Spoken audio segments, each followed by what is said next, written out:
Notre invité ce matin, c'est Vladimir Fedorovski. Bonjour, merci beaucoup. Quel plaisir d'être là, nous, mais avec votre sourire, et mon accent. Exactement, ancien diplomate, écrivain russo-ukrainien, auteur de ce roman, on va le voir, un roman d'une révolution aux éditions Ballant. Roman de révolution, c'est la suite de best-seller absolu que j'ai sorti quand vous m'avez reçu, qui s'appelait Poutine, l'Ukraine, les faces cachées. Voilà, les clés historiques. Vous êtes un écrivain très prolifique. Les clés géopolitiques. Avec ça, les erreurs de casting dans l'histoire, et même, c'est la prime pour vous. J'ai publié, vous savez, la structure du livre, je raconte soi-disant les choses romanesques, les deux couples, le tsar, Lénine, en ramenant chaque fois en sourdine à la crise actuelle. Mais là-dedans, il y a un piment. J'ai publié pour la première fois les lettres inédites d'une très grande dame française qui était la femme de la vie de Lénine. C'est une dame extraordinaire, très pointue, Inès Armande. Et ces lettres, c'est, comment vous dire, c'est presque les chefs-d'œuvre de la littérature épistolaire amoureuse. Et ça m'a fait beaucoup de plaisir, même si je vous lis, le livre est tordu, parce que chaque fois je ramène à la crise actuelle, je donne, voilà, ils sont, quand il y a les erreurs de casting... C'est passionnant, voilà. et ça mélange le passé et l'actualité. Et on va en parler justement de cette actualité, l'armée russe, qui reconnaît une situation tendue. Est-ce que la Russie... C'est le grand général. Mais est-ce que la Russie est en train de perdre cette guerre pour vous ? Vous savez, je vais vous citer le vice-ministre de la Défense ukrainien qui a dit qu'il ne faut pas vendre la peau de l'ours avant de le tuer. Vous comprenez, il y a une chose que vous devez savoir. Moi, j'ai des origines ukrainiennes et une grande sympathie. Je vis cette guerre comme tragédie. Alors, je dois étouffer mes sentiments personnels. Et deuxième chose, je vous préviens que dans cette guerre, il y a beaucoup de désinformation. C'est la guerre... De la part de qui? De la part des Russes et de la part de l'Occident, les deux. Il ne faut pas se leurrer. Qui en Occident? Le mainstream. Pourquoi? Parce que vous savez, je vais vous dire, pourquoi c'est plus dangereux que la guerre froide. Pendant la guerre froide, il y avait la propagande. Et il y avait la politique réelle. Aujourd'hui, il y a un mélange de genres. Il y a la propagande, et la propagande devient parfois la politique réelle. Les gens mentent et croient à leurs mensonges. Et ça concerne, hélas, les analyses. Les analyses doivent être pointues. Je vous conseille, pour regarder la situation militaire, j'ai deux alliés maintenant. J'ai un allié paradoxal de Biden, qui dit comme moi qu'on vit la crise terrible, l'apocalypse, il a comparé la crise actuelle avec la crise de Cuba, et moi je disais dès le début chez vous. Et il y a une très grande dame américaine que je vous conseille, elle n'est pas très jolie mais hyper agréable. Elle dirige tous les services secrets américains, Errol Haynes. Elle dit la chose suivante. Encore une fois, comme la dame, j'aime beaucoup les dames, c'est pour ça que je viens chez vous. Et je tiens à vous dire, vous savez, elle dit, tout d'abord, il y a cette percée des Ukrainiens là-bas à Kherson. C'est plus, c'est un symbole. Il ne faut pas sous-estimer. Parfois, les gens disent, non, mais c'est un symbole très important parce que la ville a accueilli les Russes plutôt bien. Mais à Kherson, d'une part, il y a la concentration. Si il y a un revers, ça peut vraiment changer la donne pour aller dans votre sens. Deuxième point... Non, mais juste Kherson, c'est pas qu'un symbole pour vous, ça peut être un tournant. C'est un symbole, mais les symboles pendant la guerre, ça ne suffit pas.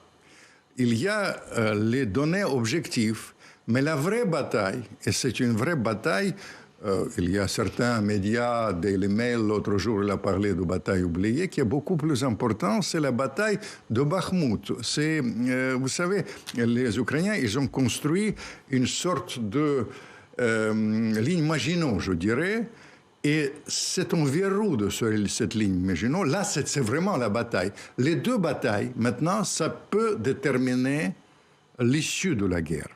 mais je suis prêt à aller dans votre sens avec mon. Non, moi, j'ai pas de sens, mais je vous demande. Mais vous suggérez quand même. Je vous demande, on va revenir sur. Suggérer, on va revenir sur Kherson, mais c'est vrai qu'on n'était pas habitué à ce vocabulaire, reconnaissez-le, de la part de la Russie. Ah, mais c'est un changement que la Russie reconnaisse une situation tendue depuis le 24 février, c'est pas un vocabulaire auquel on est habitué. Qu'est-ce qu'il faut y voir? Je vais vous dire. C'est un vocabulaire, il y a un changement de la gestion de vraiment des affaires militaires en Russie. Il y a c'est un langage de ce nouveau commandant en chef qui est apparu, vous avez vu, les muscles, et lui, il a une particularité.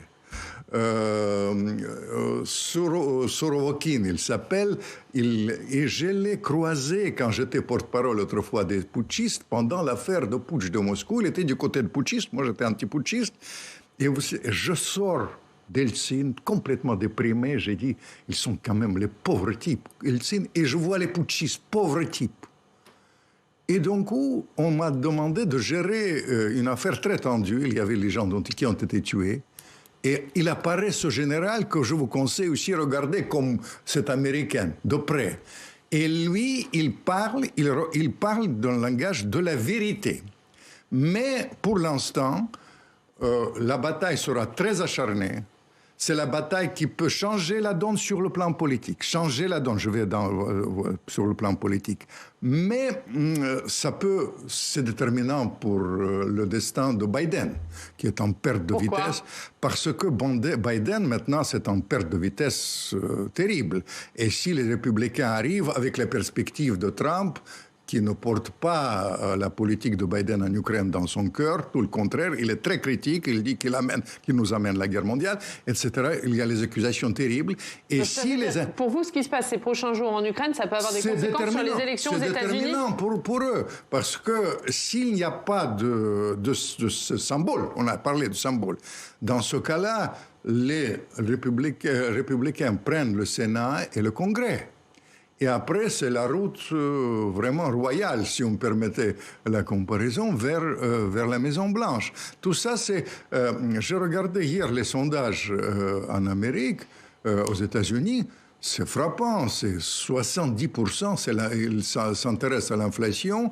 L'avortement, qui est un cheval de bataille, vient à 5% et l'Ukraine à 1%. Tout ça, c'est tout à fait significatif pour les états d'âme américains. Au-delà de ça, il ne faut pas aussi sous-estimer le côté aléatoire de cette situation. Autrement, vous ne pouvez pas expliquer pourquoi, il y a 10 jours, le président Zelensky a demandé aux Américains d'effectuer la frappe préventive nucléaire par les Russes. Et ça reflète quoi? S'il était si sûr qu'il gagne sur le terrain, évidemment, il n'aurait jamais demandé la frappe nucléaire, parce que c'est vraiment l'arme de dernier recours. Alors, restons sur cette dame ukrainienne. Il ne faut pas vendre la peau de l'ours avant de le tuer. Sur cette arme nucléaire que Vladimir Poutine aussi menace d'utiliser, pour vous, c'est du bluff de la part de Vladimir Poutine? Non, ça, s'il vous plaît. Vous avez remarqué, j'ai eu 2 alliés inattendus. D'une part, Biden, qui compare ça avec la crise de Cuba. Et puis, j'ai travaillé autrefois pour Gorbatchev. Et avant de mourir, Gorbatchev, il dit, dernier message, on est la veille de l'apocalypse. Et je partage ça. Pourquoi? Parce que si votre analyse est bonne, les Ukrainiens gagnent la guerre. Je demande aux Ukrainiens qu'est-ce qu'ils veulent faire. Ils veulent libérer la Crimée. Ils veulent pendre Poutine et certains Ukrainiens reprennent les paroles de l'ancien président polonais, Wałęsa, qui dit qu'il faut scinder la Russie en 5 et puis la frappe nucléaire et toutes ces choses. Mais bref, tout ça, je vous signale qu'entre être pendu, avec ma modeste connaissance du Kremlin, je vous préviens, je suis absolument certain. Puis j'ai étudié le caractère de Poutine. Vous savez, j'ai fait 4-5 livres, je suis poutinologue à patenté. Je tiens à vous dire, je suis absolument certain qu'il va utiliser l'arme qui lui reste. Et sur l'arme tactique, il faut dire que c'est une affaire presque technique.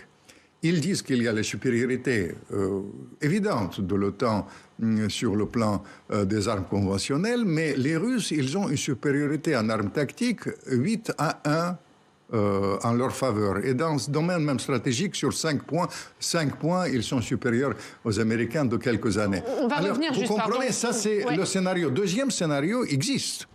C'est le scénario de Erwin Heinz et de Poutine, paradoxalement. Ils progressent à Donbass, mais dans ce cas-là, je tiens à vous prévenir, ils vont aller à Odessa, et cette fois-ci, les Américains me disent, la domination russe dans la mer Noire à Odessa, c'est inacceptable, on va trouver, texto, le prétexte pour intervenir. Mais qu'est-ce que ça veut dire? C'est toujours la guerre. Les Américains pourraient intervenir dans cette guerre s'il y a la percée. À mon sens, les Russes, d'ailleurs, sous-estiment ça. Parce que les Russes, ils disent, les Américains ne vont pas aller jusqu'à l'intervention directe. Mais l'intervention, ça peut être d'une manière différente. On est entre les gens sérieux. Mais ce que moi, j'étais aux États-Unis. Donc la ligne rouge, c'est Odessa. À Odessa. J'ai vu vraiment les décideurs là-bas. Et ils me disent, si les Russes vont à Odessa, on va trouver, texto, je vous dis, le prétexte pour entrer. Et tout ça, ça nous ramène pourquoi je ne dors pas la nuit parfois. Et je ne dors pas la nuit, même pas pour les 14 degrés pendant l'hiver, pas pour vous savez, la crise sanitaire, même pas pour l'Afrique, qu'on va connaître la famine, que j'aime beaucoup l'Afrique. Mais je ne dors pas pour vos enfants et pour mes petits-enfants. Je pense qu'il faut essayer de prévenir cette issue qui, pour moi, sera issue fatale pour la civilisation.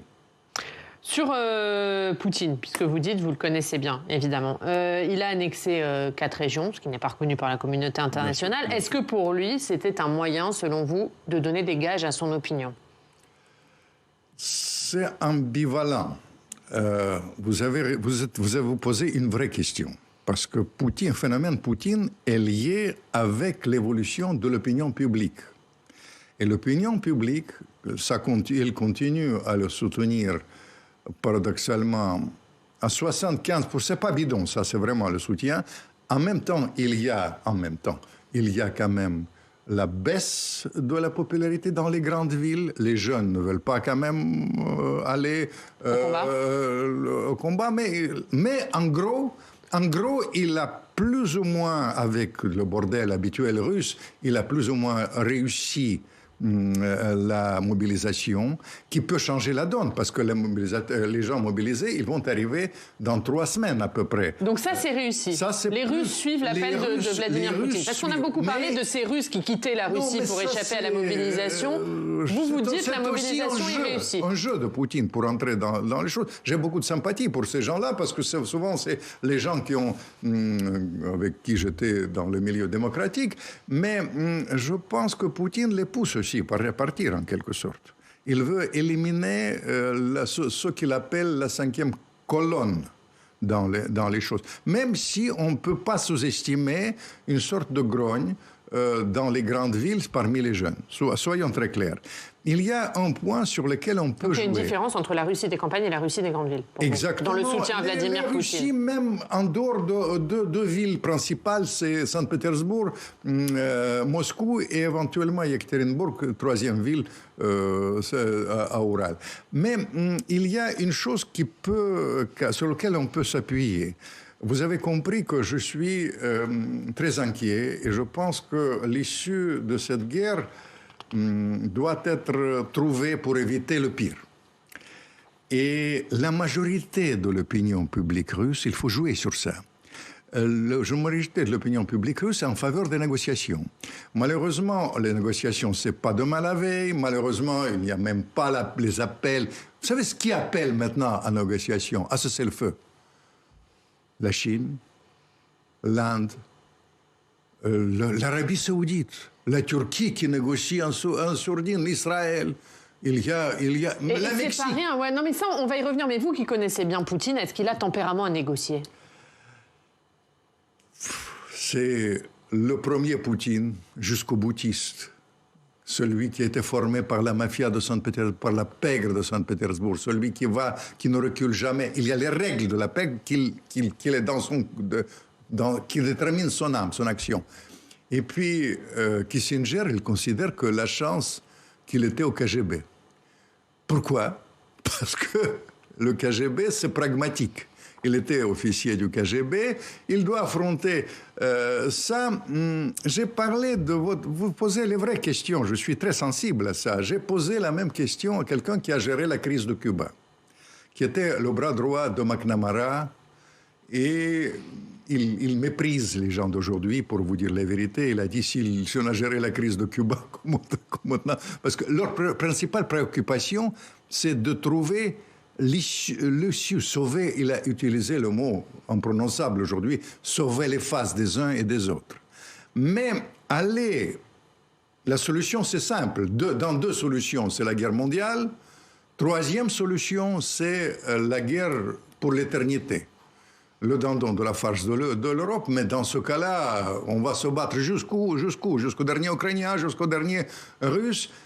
Je pense que ça peut changer les donnes. Il faut regarder pour l'avenir. Ce n'est pas par hasard que je vous ai cité ce général, nouveau chef Sorovokin.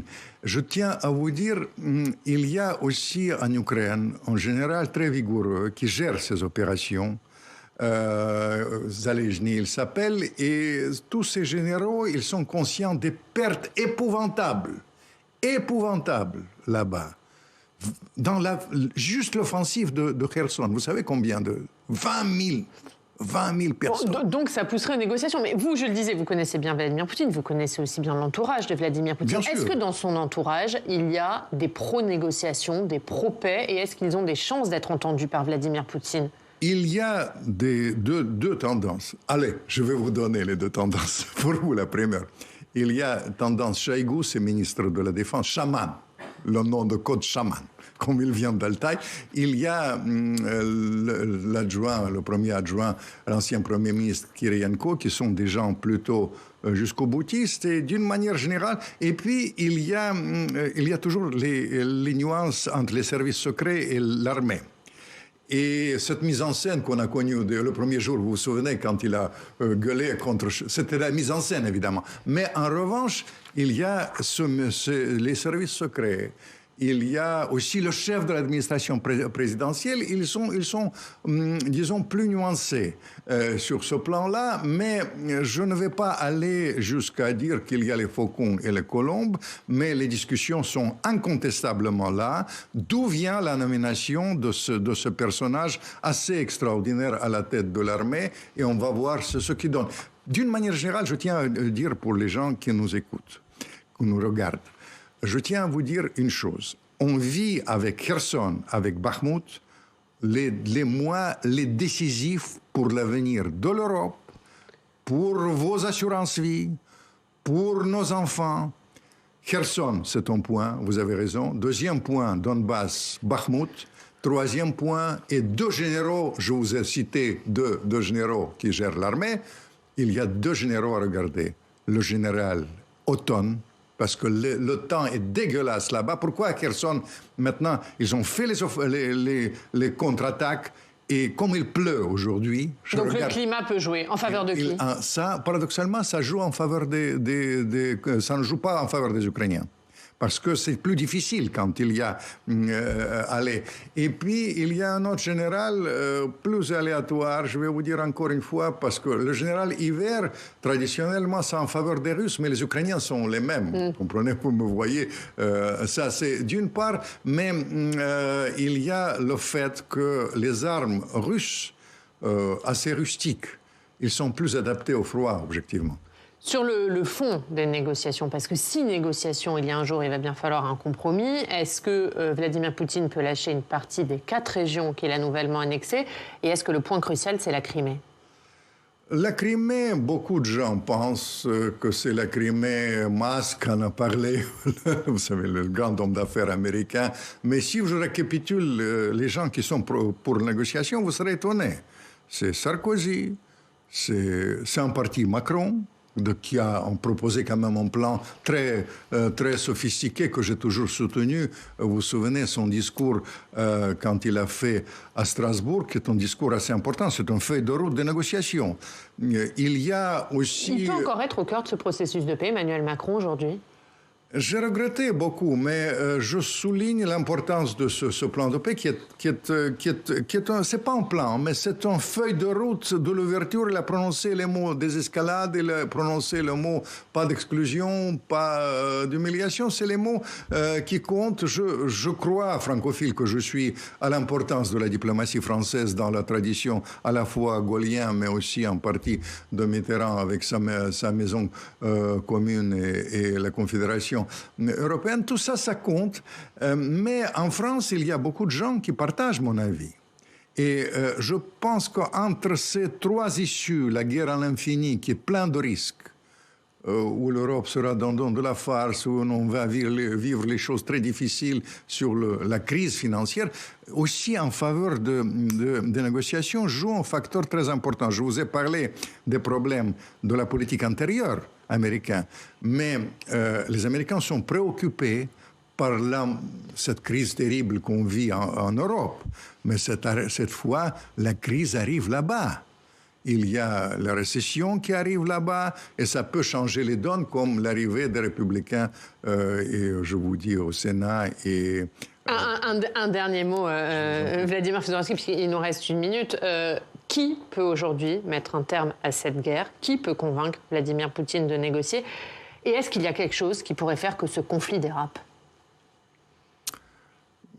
Je suis plus que jamais inquiet. Je vous ai expliqué que mon analyse me pousse à croire qu'on est là, vraiment, on va vers la guerre. Pour vous, on est toujours à la veille d'une troisième guerre mondiale? Parce que les scénarios les plus probables... C'est encore le cas aujourd'hui. C'est encore le cas aujourd'hui. Les scénarios les plus probables, je pense qu'il y a la majorité des pays, la majorité de la population du monde.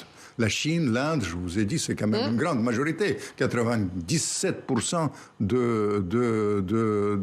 des pays exigent le cessez-le-feu. La majorité des Russes sont en faveur le cessez-le-feu. Et j'espère que Dieu sera avec nous. En tout cas, je constate qu'en France, il y a des gens de tout premier plan. Vous avez le choix entre Raffarin, Védrine, tout le monde. Il exige quand même l'exécution de ce plan qui est très sophistiqué, le plan de Macron de Strasbourg. Je reste persuadé que tôt ou tard, on va revenir. Je souhaite que la France joue un rôle primordial dans ce processus. Merci beaucoup d'avoir été avec nous et vous aurez évidemment l'occasion de venir nous en reparler. Merci. Je remontre votre livre, Roman d'une révolution. C'est aux éditions Balland. Merci beaucoup d'avoir été notre invité ce matin. On va...